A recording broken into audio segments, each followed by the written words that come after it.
غیر شادی شدہ عورت کا اکیلا پن، اس کی تنہائی کبھی کبھی اس کے من کو بہت بھٹکاتی ہے۔ کبھی رات کو جب سب سو جاتے ہیں، آپ اکیلی ہوتی ہیں، فون ہاتھ میں ہوتا ہے اور دل کرتا ہے کہ کسی سے بات کی جائے، کسی سے اپنے دل کی بات کہی جائے، کسی کا میسج آئے اور کوئی پوچھے آپ کیسی ہیں۔ پھر سوشل میڈیا کھولیے تو کسی کی شادی کی تصویر نظر آتی ہے، کوئی اپنے ہسبینڈ کے ساتھ خوش نظر آ رہا ہے، کسی کی انگیجمنٹ ہو رہی ہے اور دل کے اندر سے ایک سوال اٹھتا ہے، میرے لیے کب، میرا نمبر کب آئے گا؟ یہی وہ وقت ہوتا ہے جب ایک عورت کو اپنے دل کی سب سے زیادہ حفاظت کرنی چاہیے، کیونکہ تنہائی میں انسان کبھی کبھی صرف کسی کا ساتھ چاہتا ہے، اور اسی ضرورت کا فائدہ اٹھا کر کوئی غلط انسان آپ کی زندگی میں آ سکتا ہے۔ پہلے صرف بات چیت شروع ہوتی ہے،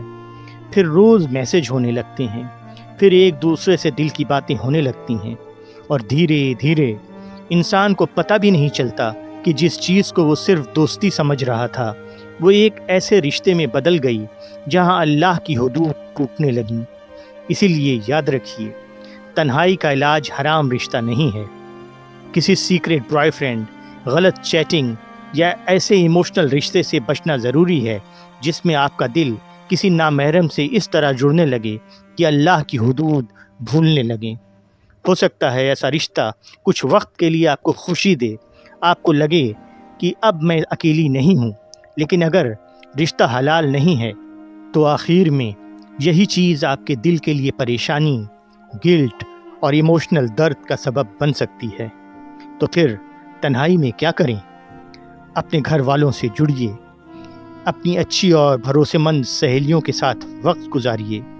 اپنے لیے ایک اچھا اور پاک سوشل سرکل بنائیے، قرآن سمجھنے کی کوشش کیجیے،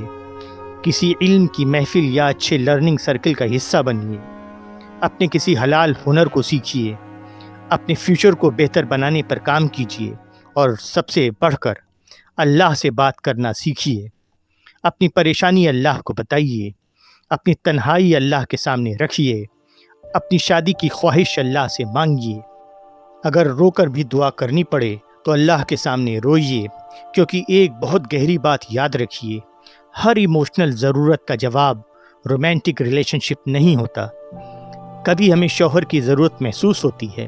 کبھی ایک دوستی کی، کبھی کسی ایسے انسان کی جو ہمیں سمجھے، لیکن ہر ضرورت کو پورا کرنے کے لیے حرام راستہ اختیار کرنا ضروری نہیں۔ اللہ آپ کے دل کو جانتا ہے، اس لیے تنہائی کے وقت اپنے دل کو کسی نامحرم کے حوالے مت کیجیے، اپنے دل کو اللہ کے حوالے کیجیے اور دعا کیجیے، یا اللہ مجھے تنہائی میں بھی اپنی یاد سے جوڑے رکھ، مجھے حرام سے بچا، اور میرے لیے جب اور جو رشتہ بہتر ہو اسے حلال طریقے سے میرے نصیب میں لکھ دے۔